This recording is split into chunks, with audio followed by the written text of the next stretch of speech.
എൻ്റെ രണ്ടാമത്തെ സഹോദരിയുടെ മരണം. ഞാൻ 97 ഡിസംബറിൽ ദുബൈക്ക് പോയി. 98 ജൂണാകുമ്പം എൻ്റെ സഹോദരി മരണപ്പെട്ടു. അന്ന് എൻ്റെ സഹോദരി കല്യാണം കഴിഞ്ഞ് രണ്ടാമത്തെ പ്രസവം കഴിഞ്ഞ് 30 ദിവസമായിട്ടേ ഉള്ളൂ. ഇത് ഞാൻ അറിയുന്നത് പോലും 3 ആഴ്ച കഴിഞ്ഞാൽ, 20 ദിവസം കഴിഞ്ഞാൽ ഈ മരണം അറിയുന്നത്. അന്ന് കത്ത് വഴിയായിരുന്നു അതോ? കത്ത് വഴിയല്ല. അത് എൻ്റെ ഒരു ബന്ധു അജ്മാൻ എന്ന് പറയുന്ന സ്ഥലത്തുണ്ട്. അവരറിഞ്ഞിട്ടാണ്, അവരെന്നെ കാണാൻ വരുമ്പോഴാണ് ഞാൻ അറിയുന്നത്.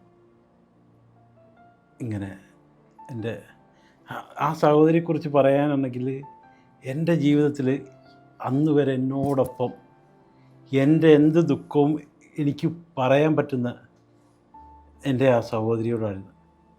എൻ്റെ പ്രിയപ്പെട്ട പെങ്ങൾ മരണപ്പെട്ടിട്ട് എനിക്ക് അറിയാൻ തന്നെ 20 ദിവസം എടുത്തു. 20 ദിവസം എടുത്തു.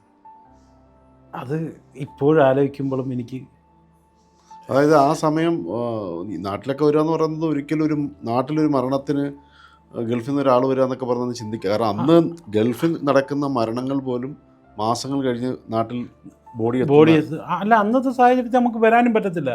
ആദ്യം ദുബൈ പോയിട്ടേ ഉള്ളൂ.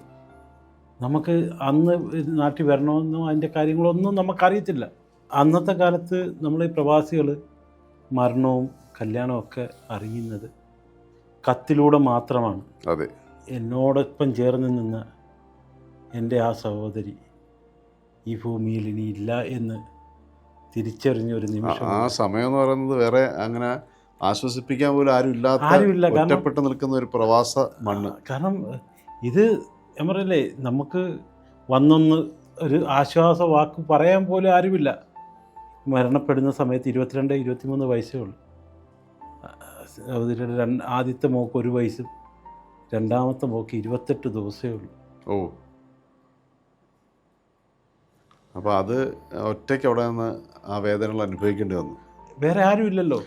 നാട്ടിൽ വിളിച്ച് എല്ലാവരോടും സംസാരിക്കാൻ പോലും കഴിയാത്തൊരു കാലം. അന്ന് ഈ പറഞ്ഞ പോലെ ഫോൺ ചെയ്യാൻ പറ്റാത്ത കാലം.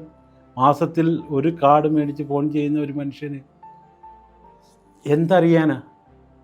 അന്നും ഈ നമ്മുടെ ആ ബന്ധുക്കൾ വന്നെന്ന് പറഞ്ഞില്ലെങ്കിൽ ആ മാസം അവസാനം ശമ്പളം കിട്ടുന്ന സമയത്തായിരിക്കും ഞാൻ വിളിക്കുന്നത്.